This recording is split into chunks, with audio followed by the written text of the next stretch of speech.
ये है news network. आप देख रहे हैं भारत बंद न्यूज, एक भारत एक आवाज। हिंदुओं को जनसंख्या बढ़ाने का मंत्र दे गए बागेश्वर धाम पीठाधीश्वर पंडित धीरेन्द्र शास्त्री।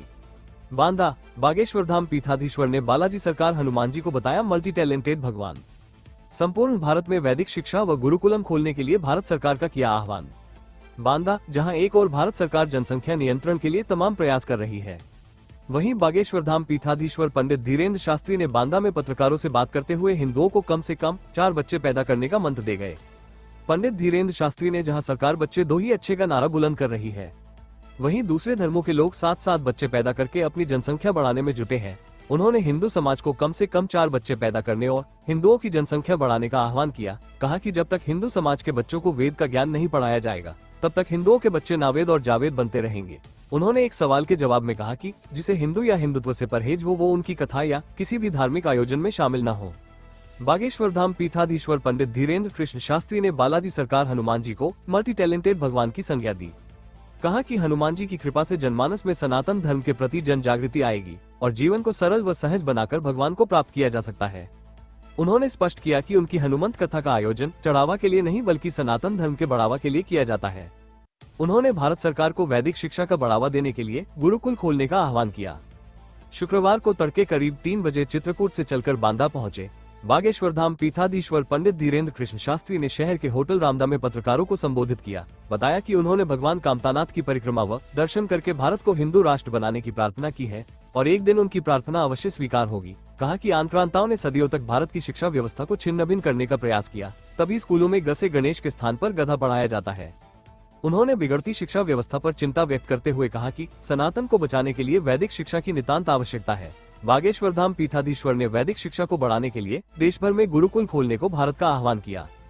पंडित धीरेन्द्र शास्त्री ने सभी नेताओं और अफसरों के बच्चों को सरकारी स्कूल में पढ़ाने की अनिवार्यता लागू करने की बात कही। कहा कि जिस दिन मंत्री, विधायक और सरकारी अधिकारियों के बच्चे सरकारी स्कूलों में पढ़ने लगेंगे, वहाँ की शिक्षा व्यवस्था सुधर जाएगी और देश की व्यवस्थाओं में अपने आप सुधार आने लगेगा। बांदा समेत देश के युवाओं के पलायन पर चिंता व्यक्त करते हुए कहा कि देश की सभी सियासी पार्टियों को जातिवाद को छोड़कर देश के युवाओं के बारे में सोचना होगा और बेरोजगारी को दूर भगाने के लिए सामूहिक प्रयास करने होंगे। उन्होंने मौजूदा व्यवस्था पर तंज कसते हुए कहा कि इस देश में यह विडंबना है कि यहाँ दारू सस्ती और दवा महंगी है। वाइट धीरेन्द्र कृष्ण शास्त्री महाराज। संवाददाता अमर सिंह, बांदा। अरे भाई, सीधी सी बात, हमने अपने हिंदुओं को समझाया, मुसलमानों को समझाया ही नहीं। अरे सीधी सी, पता नहीं तुम लोग खुजली क्या क्या करते हो। हमने सीधा बताया सनातनीय संस्कृति में हम गुरुकुलम की स्थापना धाम पे कर रहे हैं और गुरुकुलम की स्थापना कर रहे हैं बहुत छोटे से 4-6 कमरों से। तो उन्होंने कहा कि क्या किया जाएगा, उनका वेद पढ़ाए जाएंगे। बोले वेद क्यों पढ़ाए जाएंगे? हमने सीधा सा जवाब पत्रकार को दिया कि हमारे हिंदुओं के बच्चे जावेद और नावेद ना पढ़े बने, इसलिए हम वेद पढ़ा रहे हैं। अब क्या गलत कह दिया? 100 का सीधा सिद्धांत कह दिया। अब किसी को इसमें मिर्चा लग रहा है तो बेटा हम नहीं सुधरने वाले। बांदा और आसपास के जिलों में युवा भारी मात्रा में पलायन कर रहा है, तो क्या आप दिव्य दरबार के माध्यम से सरकार और युवाओं को कोई संदेश देना चाहेंगे? देखिए, 5 दिन की कथा है, दिव्य दरबार 1 दिन का है। सरकार को संदेशा यही है कि देश में हिंदू मुसलमान ना करके, देश में जातिवादी न फैलाकर, देश के नेता चाहे पक्ष के हों या विपक्ष के हों, वो देश के बारे में भी सोचें, युवाओं के रोजगार के बारे में भी सोचें। इस देश में बहुत हो गया, पुरानी वही घिसी पिटी बातें।